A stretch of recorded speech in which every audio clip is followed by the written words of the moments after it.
أعوذ بالله من الشيطان الرجيم. بسم الله الرحمن الرحيم.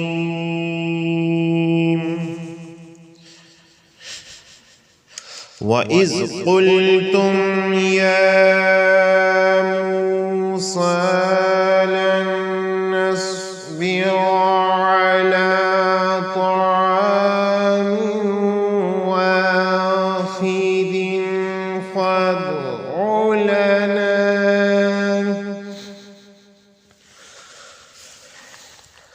فادع لنا ربك يخرج لنا مما تنبت الأرض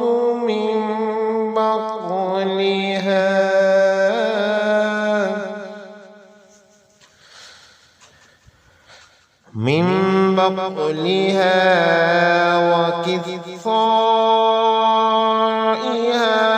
وفومها وعدسها وبصلها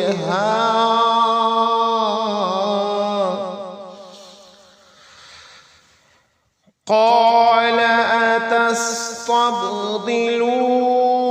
الذي هو أدنى بالذي هو خير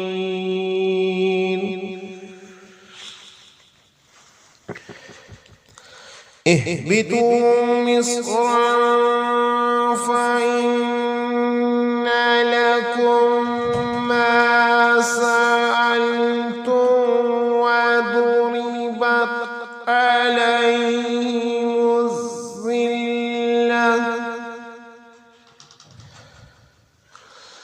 عليهم الذلة والمسكنة وباءوا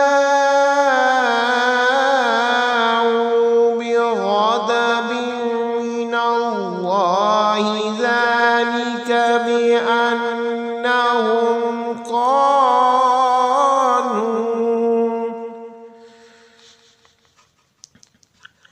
ذلك بأنهم كانوا يكفرون بآيات الله ويقتلون النبيين بغير الحق ذلك بما عصوا وكانوا يعتدون.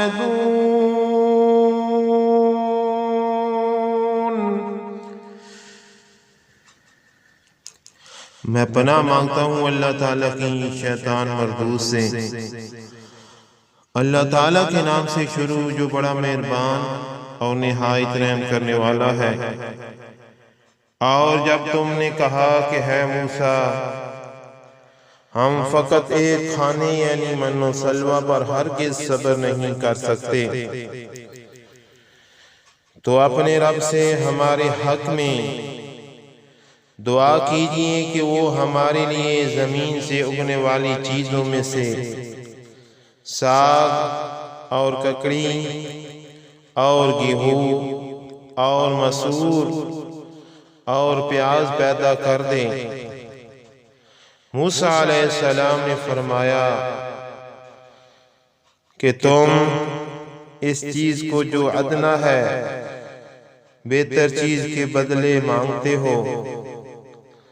अगर तुम्हारी यही ख्वाहिश है तो किसी भी शहर में जा उतरो, यकीनन वहाँ तुम्हारे लिए वो कुछ मुयस्सर होगा जो तुम मांगते हो। और इन पर जिल्लत और मोहताजी मुसल्लत कर दी गई और वो अल्लाह ताला के गज़ब में लौट गए। ये इस वजह से हुआ कि वो अल्लाह ताला की आयतों का इनकार किया करते और अंबिया को नाहक कत्ल करते थे اور یہ اس وجہ سے بھی ہوا کہ وہ نافرمانی کیا کرتے اور ہمیشہ حد سے بڑھ جاتے تھے۔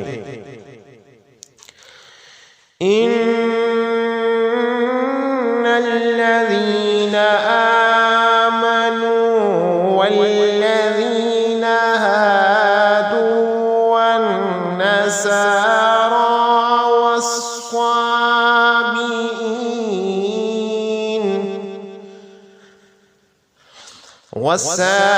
والسابئين من آمن بالله واليوم الآخر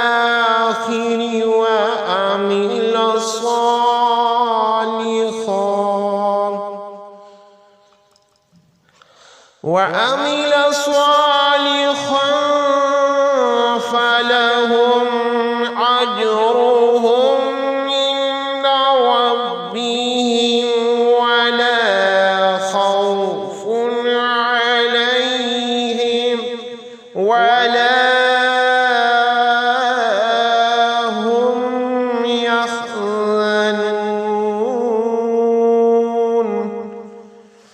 بے شک جو لوگ ایمان لائے اور جو یہودی ہوئے اور جو نصارہ اور جو صابی تھے، ان میں سے جو بھی اللہ تعالیٰ پر اور آخرت کے دن پر ایمان لایا اور اس نے اچھے عمل کیے تو ان کے لیے ان کے رب کے ہاں ان کا اجر ہے، ان پر نہ کوئی خوف ہوگا اور نہ وہ رنجیدہ ہوں گے۔ میں ایمان لایا سچے اور بڑے رب پر۔